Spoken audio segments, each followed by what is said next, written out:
अस्सलाम वालेकुम, नमस्कार, सत श्री अकाल एंड गुड इवनिंग। मैं हूँ आरज़ू काज़मी और आप देख रहे हैं पॉइंट ऑफ व्यू। हमारे साथ हैं जी साजिद ताड़ साहब। बहुत शुक्रिया सर कि आज आप आए। Thank you so My much. pleasure. Thank you so much. Sir एक बार फिर बलूचिस्तान में जिस तरह से अटैक किया गया है, बस में जो लोग जा रहे थे तकरीबन 23 के करीब लोगों को उतार कर और उनका आईडी कार्ड चेक किया गया और पंजाबी निकलने पे उन्हें गोली मार दी गई। और कहा यह जा रहा है कि जी ये दहशतगर्दी जो है इससे निपटा जाएगा और ऐसा नहीं होने देंगे। जैसे एक गवर्नमेंट हर बार स्टेटमेंट देती है वही है। बलूचिस्तान के लोगों का कहना ये है कि जी वो बड़े नाराज हैं और काफी उन्हें शिकायतें हैं गवर्नमेंट से, लेकिन मासूम लोगों को इस तरह से जो मजदूर जा रहे थे उनको ऐसे निकाल के मार देना, उसके ऊपर काफी हंगामा है। यहाँ से लेकर भारत तक हर टीवी चैनल जो है यही बात कर रहा है। आपको क्या लग रहा है गवर्नमेंट कंट्रोल क्यों नहीं कर पा रही इन सब बातों को? देखिए आरज़ू, ये आज की बात तो नहीं है। बलूचिस्तान के अंदर तो काफी अरसे से इशू चल रहे हैं। चले बलूचिस्तान में तो ये हो रहा है, लेकिन मुझे ये बताएं दूसरे पाकिस्तान के अंदर कौन सा अमन है जो सूबा सरहद के अंदर केपीके के अंदर है, जहां जो अमीन अली गंडापुर साहब के इंटेंशंस है वो कौन सी अच्छी है? कभी वो आपने देखा होगा रिसेंट जो जलसा है, एक तो उसको मुलतवी किया गया, फिर उसको एक रिलीजियस रंग दिया गया कि वो अहमदियों के खिलाफ एक फैसला जो सुप्रीम कोर्ट दे रही थी उसके खिलाफ मैंने कई लौंडे लपाड़े देखे। वो कहते हैं जी 20 से 25 लाख लोग सड़कों पे आ रहे थे, गवर्नमेंट डर गई है। मुर्शद जा साहब जो है जेल से फरमा रहे हैं कि काम पे टांग रही हैं। आपने देखे अगर बलूचिस्तान के अंदर ये तो मैं उसको तो खैर उसकी मजम्मत करनी चाहिए जो सिर्फ उनकी पंजाबी एथनिसिटी होने पे जो उनपे उनके साथ जो किया जा रहा है वो तो बहुत ज्यादती है। लेकिन पाकिस्तान के अंदर ये चीजें नई नहीं है। कराची के अंदर भी आपके जो शनाख्ती कार्डों पे आपके लास्ट नेम देख के जिस तरह मारा जाता था शिया सुन्नी बेसिस के ऊपर, ना सिर्फ आप यहाँ पे बात कर रहे हैं, गिलगित के अंदर आपने देखा होगा कि वहां भी ऐसे वाकयात हुए थे, सिर्फ शिया होने पे उन्होंने बसों से नीचे उतार उतार के मारा जाता।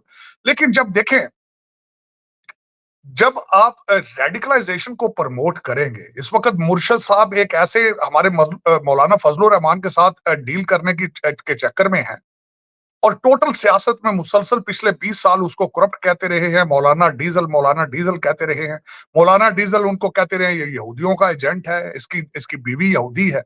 आज वो दोनों एक टेबल पर बैठे हैं। टारगेट क्या है?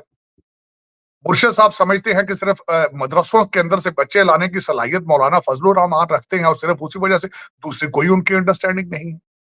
लेकिन यहां से देखना ये बात है, आपका क्या ख्याल है यहां से where we are moving forward with it? हम आगे हमारी डेस्टिनेशन क्या है? मेरा मेरा ये सबसे बड़ा क्वेश्चन। जिस तरह हम पहले बात कर रहे थे कि पड़ोस के अंदर आप देखें कि मोदी साहब पोलैंड से यूक्रेन पहुंच गए हैं। राजनाथ साहब जो है वो अमेरिका के साथ ड्रोन्स और जेट जो फाइटर जेट्स है उनके इंजन के लिए डीलें बना रहे हैं। ब्राजील का फॉरेन मिनिस्टर जो है वो G20 का लाहेमल तय करने के लिए भारत पहुंच चुका है। और आपके हालात ना सिर्फ यहाँ बलूचिस्तान से मायूसी है, आपकी टीम जो बांग्लादेश से हारी है, कौम इतनी मायूस है जिसकी हद को नहीं, वो भी 10 विकेटों से हारी है। मेरा एक क्वेश्चन है 25 करोड़ लोगों से, मुझे तो तनकीद का निशाना बनाना है, दिल खोल के बनाओ, लेकिन मुझे बताओ किसी फ्रंट पे कुछ जीत भी रहे हो, कुछ तरक्की की तरफ भी जा रहे हो, कुछ तालीम की तरफ भी तवज्जो है आपकी, सिवाय ये कि ये सर सियासत एससीओ नहीं के लिए जिहाद है। सर हाँ, एससीओ के एससीओ लिए के लिए इनविटेशन भी तो नहीं दिया है उन्होंने। नहीं, इनविटेशन देने का क्या फायदा है जब आपके रिलेशनशिप ही नहीं हो? एससीओ का जवाब क्या वहां से आएगा? मोदी साहब बल्कि मैं हैरान था हमारी फॉरेन पॉलिसी की नाकामी की। देखें कि मोदी साहब वापस लौट रहे थे पोलैंड से और जो उनका जहाज था एयरप्लेन, वो 46 मिनट के लिए एयर स्पेस में रहा है और आपने यहाँ शादियाने बजाने शुरू कर दिए। जी देखे मोदी साहब आ गए। मोदी साहब फिर कुछ लोग क्रिटिसाइज कर रहे हैं उन्होंने जहाज से अंदर से खैर सगाली का पैगाम नहीं दिया है। तो भाई फोन उठा के बात कर लो, पड़ोसी है तुम्हारे साथ है यार, बिल्कुल पार्डर लगता है। अगर बात की जाती है तो आप ऐसे ऐसे आगे से सवाल रख देते हो जिस तरह बिल्कुल वो कहते हैं ना नौमन तेल होगा ना राधा नाचेगी, उस तरह के बहाने कर देते हैं आप। लेकिन ये कि ना सिर्फ उनके साथ, देखिए आपके पड़ोसी सबके साथ रिलेशनशिप बेहतर होने चाहिए। ईरान के साथ भी आपके, मेरा मकसद आप इशारे कहीं और से लेते हैं ईरान से बात करने के लिए भी। अफगानिस्तान के साथ, अफगानिस्तान भी आपसे आगे निकलता जा रहा है। चाइनीज जो भाई आपके कहते हैं कि हम अफगानिस्तान में ट्रेड करना बेहतर ज्यादा महफूज समझते हैं अपने आप को। लेकिन आरज़ू देखें, मैं हमेशा ये समझता हूं अभी तक किसी ने कोई ग्रास रूट इशू के ऊपर या मूव फॉरवर्ड करने के लिए कोई ना प्लान बनाया है, ना किसी का जहन उस चीज पे है। लेकिन कितना अरसा आप इस तरह करेंगे? आप कितनी दफा आप IMF से कर्जे मांग के, खैरात मांग के चलते रहे? क्या करेंगे आप? मैं इस चीज पे खुद हैरान हूँ। मेरी रिसेंट जो मैं समझ रहा था कि एक नया सेटअप आने का एक हर जगह हर टीवी वाले भी प्रिडिक्ट कर रहे हैं हम्म। कि नया सेटअप आएगा टेक्नोक्रेट। हालांकि मैं उस टेक्नोक्रेट सेटअप के हक में हूं अगर लोग जो हों वाकई टेक्नोक्रेट हों, सिफारशी ना हो, वो लेकिन किसी वो के तो रिश्तेदार सिफारशी ही लगता है सर, वो तो यही लगता है कि सिफारशी ही आएंगे और इसी तरह के होंगे, कोई खास फर्क अभी तक तो नहीं देखा। लेकिन सर नहीं अगर देखा हम माफी। फॉरेन मिनिस्टर जो इंडिया आए हैं ब्राजील के, उनके विजिट को आप कैसे लेते हैं? देखिए उनका विजिट तो भाई आप इससे पहले देखेंगे उनका, अभी पिछले दिनों फॉक्सकॉन वाले वहां पे थे, उससे पहले आप देखेंगे डॉक्टर हम्म। जयशंकर साहब मालदीव के दौरे पे थे। वो तो जस्टिफाई कर रहे हैं, बल्कि इसको एक और चीज जो मैं मुसलसल वेस्टर्न मीडिया जो है इस चीज को कह रहा है कि राजनाथ साहब का और मोदी साहब का यूक्रेन का दौरा जो है, this is a balancing act है। बैलेंसिंग एक्ट से मुराद ये है कि मोदी साहब रशिया गए थे तो उसके बाद वेस्ट ने और अमेरिका ने जितना शोर डाला था, मोदी साहब और डॉक्टर जयशंकर साहब समझते थे कि उसको बैलेंस करना चाहिए।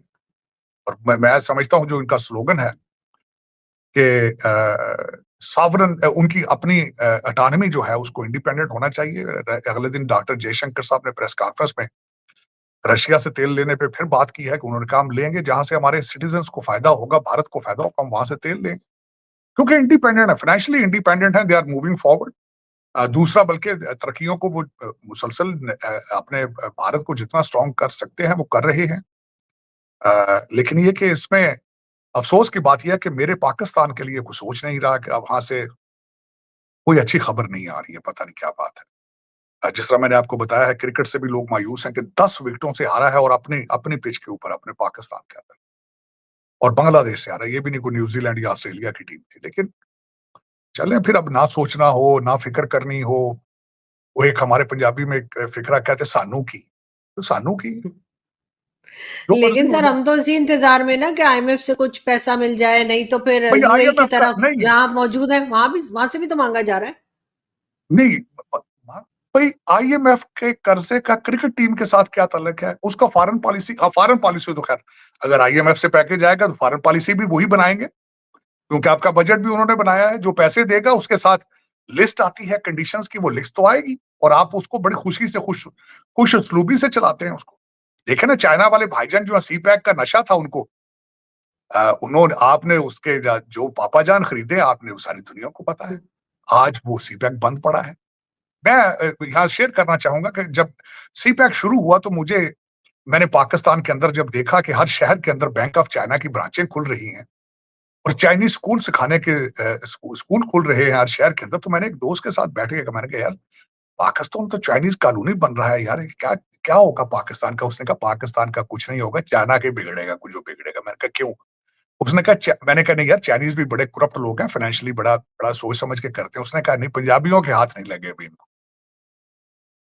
ये देखना पंजाबी क्या करेंगे इसके। मैंने कहा ठीक है यार, आज देख लें आप, आपने जो मगर पापा सर जान ले लिए और जी जी। ग्वादर के ख्वाब जो थे उनके, आपको पता है पूरे साल के अंदर मेरा ख्याल 17 से लेकर 22 शिप आए वहां पे ग्वादर के ऊपर। फेल है, प्रोजेक्ट ही फेल है सारा।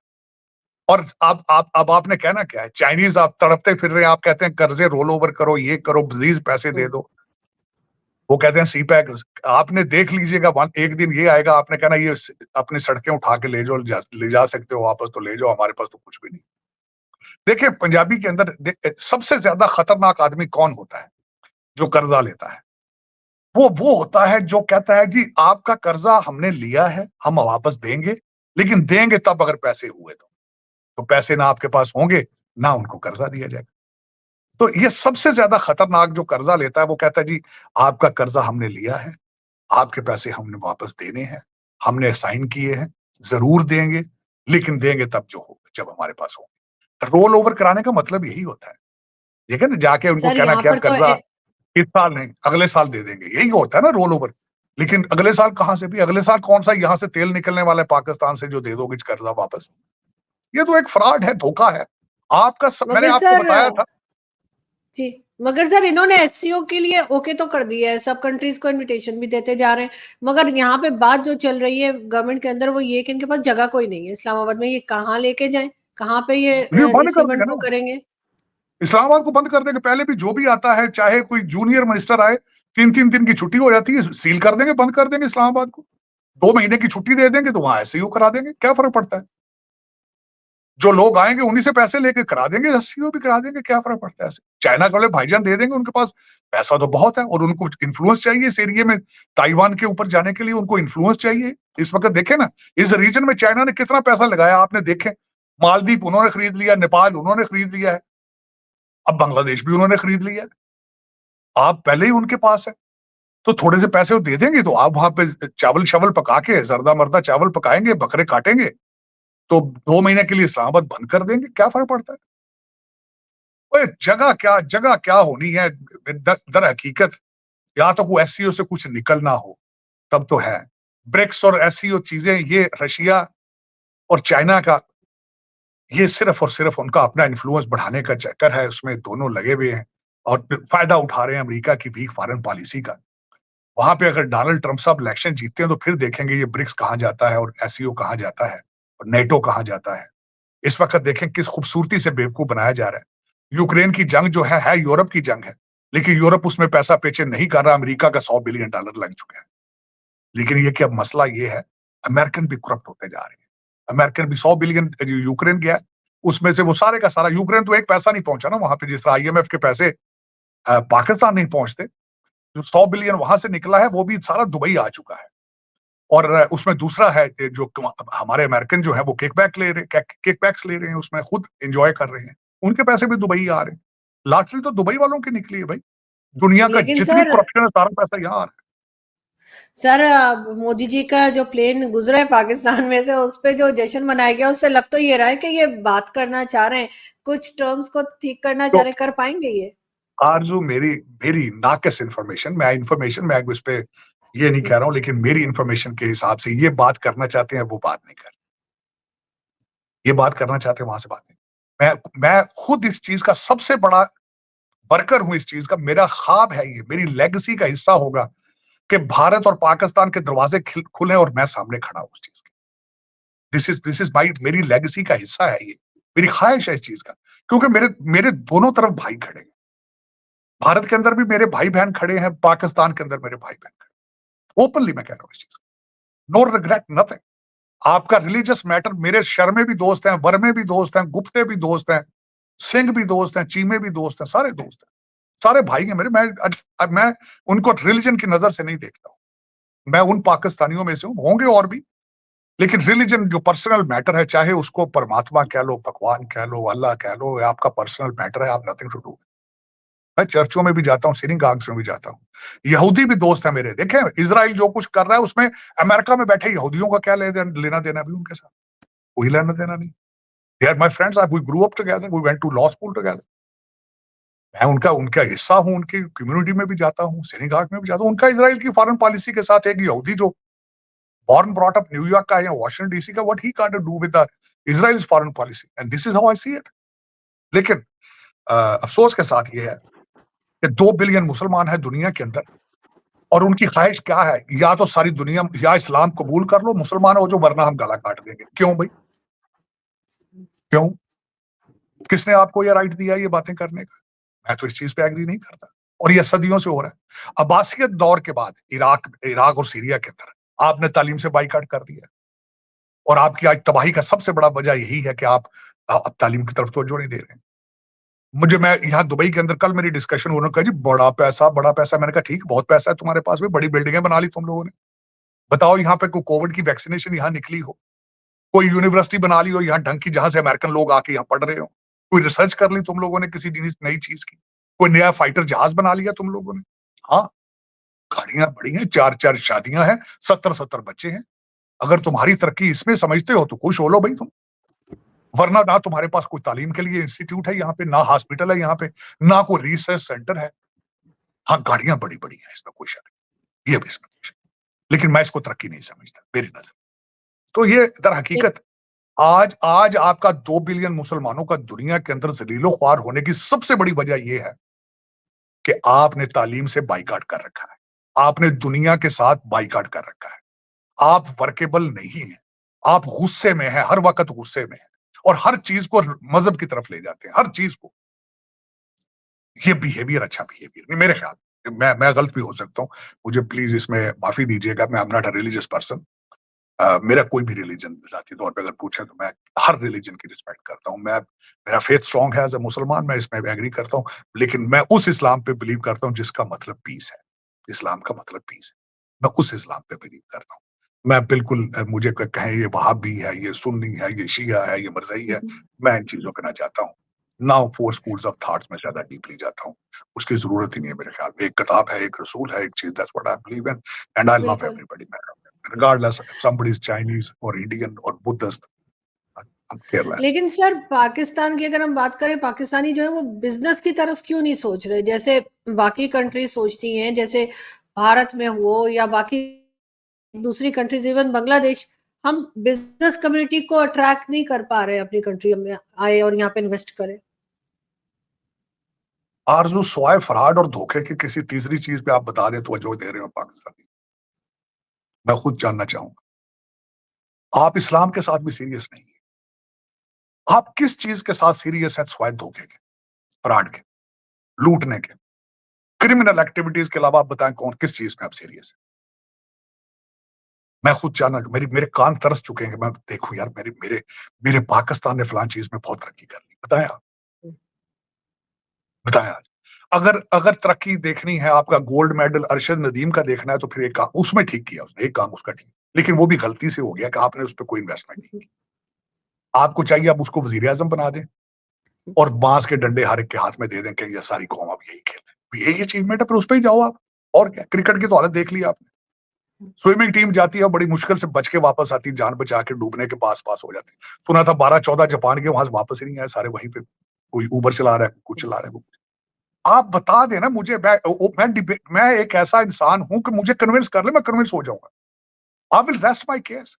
मुझे बता तो दो ना यार। कई मुझे कल परसों भी किसी ने बड़ा उल्टा, मैं हालांकि कमेंट्स पे ज्यादा तवज्जो नहीं देता, तो भाईजान को ब्रिटेन से, इंग्लैंड से बड़े गर्मी सर्दी कर रहे थे, भी तो पाकिस्तान को फला फला बातें करते हो। सबसे पहले तो मैंने रिक्वेस्ट की, मैं कहा भाईजान सबसे पहले तो आप चले जाएं वहां वापस। आप यहाँ बैठ के जो खामखा की वेलफेयर ले रहे हैं ब्रिटिश टैक्स पेयर्स की, वो ना करें। अगर इतना आपको पाकिस्तान का दर्द है, सबसे पहले तो वहां जाओ। वहां इस वक्त अगर लोग खाना खाते हैं तो बिजली का बिल नहीं दे पाते, पंखा चलाते हैं बिजली जाती है, बिजली खाएं तो बिजली चलाते हैं तो खाना नहीं खाया जाता। जाओ ना वहां पे, एयर कंडीशन बिल्कुल। माहौल के अंदर बैठ के बातें करना बहुत अच्छा है। लेकिन मैं अब मुझे कन्विंस करें, मैं होना चाहूंगा, मुझे बताएं कि नहीं यार तुम गलत बातें करते हो, गलत करते हो, देखो हमने फला फील्ड में बहुत तरक्की की, बता दें। मैं सेलिब्रेट करूं and I will rest my लेकिन केस। आप कह रही है ना कि आपने फला, आरजू आप ये बताएं फरसवाए फ्रॉड धोखे के। जब मैं आल ऐलान कहता हूं कि कोई, आप मुझे ये बता दें खालिस दूध का गिलास मिलता है उस कंट्री के अंदर, जो इस्लामिक जमहूरिया पाकिस्तान के अंदर? नहीं, दवाई खालिस मिलती कहीं है? नहीं। 1947 में आपने कहा था टू नेशन थ्योरी है, हम आओ आओ तुम्हें इस्लाम देंगे, दिया किसी को इस्लाम? आपने पाकिस्तान बनाया है, मैं तो अभी इस चीज पे भी कंफ्यूज हूं। आपने बनाया पाकिस्तान, आपने जस्टिफाई किया इलामा इकबाल को, आपने जस्टिफाई किया मोहम्मद अली जिन्ना के आइडियोलॉजी को, क्या किया है आपने? ये भी तो कन्विंस करें ना मुझे। ईस्ट पाकिस्तान बंगालियों से तो जान छुड़ा लिया आपने जाके, बल्कि वो कहते थे हमारे ऊपर बोझ है, उनसे तो छुड़ा ली जान आपने। दूसरे बलोची क्यों नहीं आपके साथ चल रहे? अब आपके साथ पठान क्यों नहीं चल रहे? अब आज आपके साथ क्या वजह है? और दूसरी साइड पे जो आप जिनको छोड़ा है आपने, वो कहते हैं 2047 में हम डेवलप नेशन बन जाएंगे। क्या वजह है? फिर आप देखें, सोचे तो सही ना, आपका क्या कर रहे हैं? फिर आपकी डेस्टिनेशन क्या है?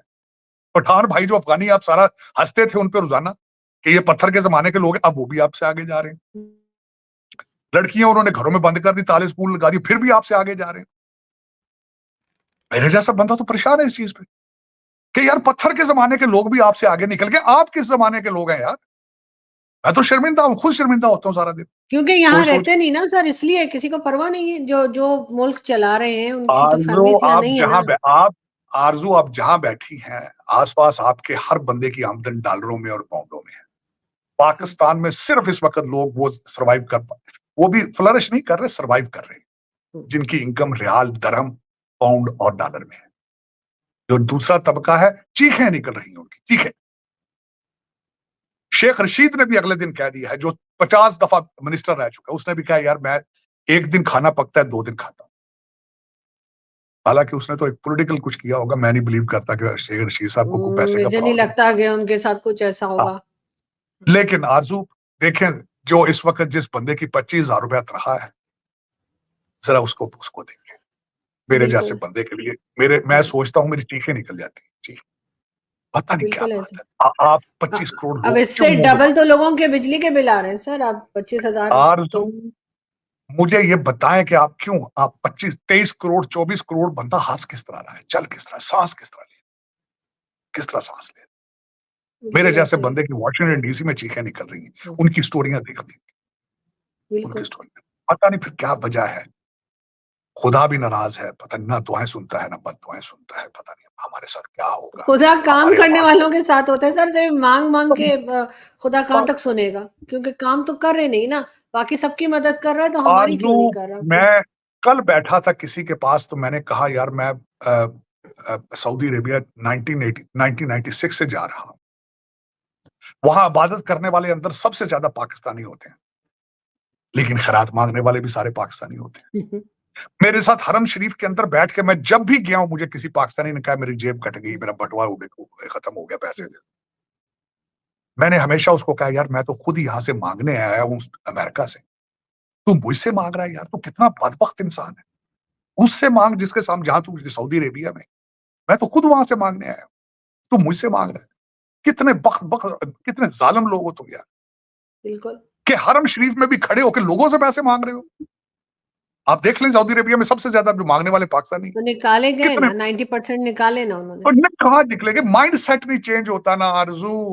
निकाल देंगे, वहां से निकल के किसी और कंट्री में चले जाएंगे मांगने के लिए, वहां से निकलेंगे लूटने के लिए कहीं और चले जाएंगे। माइंड सेट है, माइंड सेट है। मेरा हाँ, मुल्क तबाह आज इसीलिए हो रहा है कि हम लोग अच्छे नहीं, हम बहुत जालिम लोग हैं, बहुत ज्यादा। वो हम बिल्कुल ऐसा ही अपने है, आप से, लेकिन वो कहते हैं, इलामा इकबाल क्या गया था, उसने कहा था मेरा बन न बन अपना तो बन। हम अपने ही नहीं बन रहे आरजू, हम अपने ही नहीं बिल्कुल, बन रहे, दुखी हम अपने नहीं बिल्कुल, लेकिन बन। बस सर उम्मीद ही कर सकते हैं कि शायद कुछ बेहतर हो जाए कभी, लेकिन फिलहाल तो उम्मीद इतनी दिखाई नहीं दे रहा, हमारे इतना पास कोई रास्ता मिसालें तो, दिखाई नहीं दे देखिए रहा। मिसालें तो मौजूद, मिसालें तो आपको मैं हकीकत, लोग कहते हैं लाहौर से 100 मील के फासले पे दूध की नहरें, मिसालें तो सामने पड़ी हैं भाई। मिसालें तो बिल्कुल। आज, अगर हुँ, आज मुझसे को पूछा जाए मैं आपके सीएसएस अफसरों को सबको ट्रेनिंग के लिए इंडिया भेजूं, इन सबको सिंगापुर भेजूं, सबको पता तो है इनको, लेकिन वो आते हैं, लंदन आते हैं, अमेरिका आते हैं, यहाँ से उनकी बीवियां जो है शॉपिंगें भी करती हैं, घर भी देखती हैं, हुँ, फिर वो वापस जाते हैं और फिर वो डॉलरों में और पाउंडों में जो तबाही फेरते हैं, उस लोगों का खून चूसते हैं, लोअर मिडिल क्लास के जो सीएसएस अफसर। हुँ, बिल्कुल, बस तो इस पे दुआ खैर ही हो सकती है, इसके अलावा कुछ नहीं। दुआ बिल्कुल करें ऐसा कि ही। कोई बचत बचत हो, कोई रिलीफ हो। जो 25 करोड़ लोग इस वक्त तड़प रहे हैं, अल्लाह ताला उनके लिए आसानियां पैदा फरमाए। इंशाल्लाह, गाजा बिल्कुल के ऐसा लोग ही है। जो इस वक्त हुँ। आसानियां हो, लेकिन दुख है आरजू, मुझे तो आपकी फिक्र होती है, पता नहीं आप बैठी हैं वहां पे, गुर्दे शुर्दे संभाल के रखिएगा प्लीज। आपके साथ-साथ पूरे इंडिया को मेरे गुर्दों की फ़िक्र हो गई है, सब मुझे मैसेज भाई करते हैं। मैं देखें, आईएमएफ का जब पैकेज आता है तो मुझे अपने दोस्तों के गुर्दों की फिक्र हो जाती है, क्योंकि आपके गुर्दों पे निशानियां लग चुकी हैं वॉशिंगटन डीसी के अंदर। मुझे सबसे ज्यादा फिक्र इसी चीज की होती बिल्कुल ऐसा ही है। बहुत शुक्रिया सर कि आपने आज जॉइन है। किया। Thank you so much. Thank you.